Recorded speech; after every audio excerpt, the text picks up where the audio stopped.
नमस्कार। आज इस वीडियो के जरिए कोलकाता रेप और हत्या मामले में दो मुख्य किरदारों की बात होगी। संजय रॉय, जो कि रेप और हत्या का मुख्य आरोपी है और इस वक्त सीबीआई की हिरासत में है, और संदीप घोष, जो कि आईजी कर अस्पताल का प्रिंसिपल था और उससे भी सीबीआई पूछताछ कर रही है। इन दोनों के ही पॉलीग्राफ टेस्ट होने हैं। आज इस वीडियो में आपको बताऊंगी कि पॉलीग्राफ टेस्ट क्या होता है और इस टेस्ट के जरिए संजय और संदीप के कौन से राज सामने आ सकते हैं। यह भी बताऊंगी कि जो साइकोलॉजिकल टेस्ट सीबीआई ने संजय रॉय पर किया, उसमें क्या हैरान करने वाला खुलासा हुआ है। इस टेस्ट में संजय रॉय की एक ऐसी प्रोफाइल बनी जिसे सीबीआई की टीम, सीबीआई के अधिकारी देखकर सकते में है। वो इस बात पर यकीन नहीं कर पा रहे हैं कि जिस व्यक्ति से वो अभी तक पूछताछ कर रहे हैं, वो असल में एक इंसान नहीं,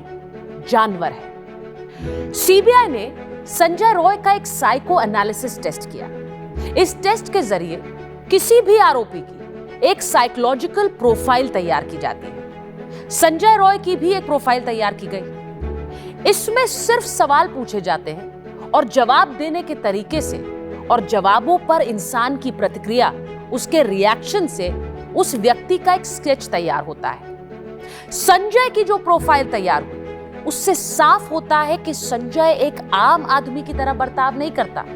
उसकी दरिंदगी की हद इतनी है कि सीबीआई को इस रिपोर्ट में यह कहना पड़ रहा है कि उसके अंदर एक जानवर छुपा है। आमतौर पर आप फिल्मों में ऐसे डायलॉग सुनते होंगे कि एक वहशी दरिंदा है, इंसान नहीं जानवर है। असल में असल जिंदगी में ऐसे लोग संजय रॉय जैसे ही होते हैं, जिनका किसी भी तरह की दरिंदगी करते हुए ना हाथ कांपता है और ना उन्हें कोई अफसोस होता है। संजय के साइकोलॉजिकल टेस्ट में यह साफ हो गया कि रेप और हत्या की बात करते हुए उसके माथे पर शिकन नहीं थी। उसे कोई अफसोस नहीं था, कोई मलाल नहीं था। वो बहुत ही बेशर्मी से अपने इस जघन्य अपराध के बारे में बयां कर रहा था। संजय का ये प्रोफाइल ये भी बताता है कि वो एक सेक्स एडिक्ट है और इसीलिए उसे इन सब के बारे में बात करते हुए ऐसा लग रहा था जैसे वो आम बात कर रहा हो। इसीलिए उसका ये प्रोफाइल साफ तौर पर एक जानवर वाला प्रोफाइल बनकर उभरता है। संजय के साइकोलॉजिकल टेस्ट से सीबीआई को बहुत मदद नहीं मिली, क्योंकि इससे क्राइम के दिन और क्राइम की रात के बारे में बहुत ज्यादा जानकारियां नहीं सामने आ पाई। इसीलिए अब संजय का पॉलीग्राफ टेस्ट भी होगा। पॉलीग्राफ टेस्ट तो संदीप घोष का भी होना है। उससे क्या जानकारियां मिल पाएंगी वो आपको बताऊं, उससे पहले बताती हूं कि पॉलीग्राफ टेस्ट होता क्या है। किसी भी व्यक्ति को एक मशीन से जोड़ा जाता है। उसकी टेस्टिंग के दौरान उससे सवाल पूछे जाते हैं। अब जो मशीन शारीरिक प्रतिक्रियाओं को मापती है, वो हार्ट रेट, ब्लड प्रेशर को मापती है। मशीन से सांस लेने की दर भी मापी जाती है। अगर व्यक्ति झूठ बोलता है तो उसकी शारीरिक प्रतिक्रियाओं में बदलाव होता है, यानी आपका हार्ट रेट, आपका ब्लड प्रेशर बदलेगा, उसमें चेंज आएगा।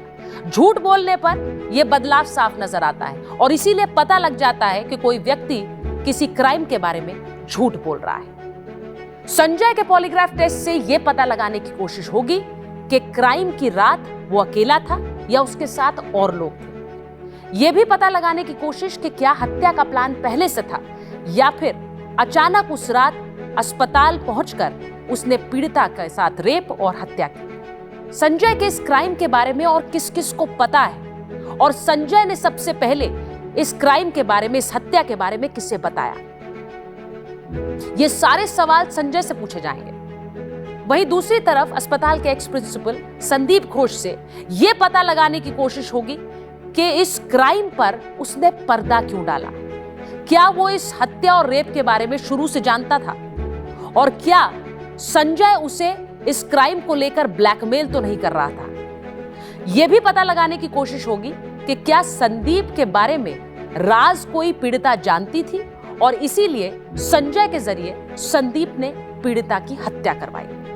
पूरे देश को झकझोर देने वाली इस रेप और हत्या केस के बारे में आप क्या सोचते हैं? इस तरह के मर्डर्स के बारे में आप लोग किस तरह अपनी आवाज पहुंचाना चाहते हैं? इस वीडियो पर अपनी राय जरूर दें।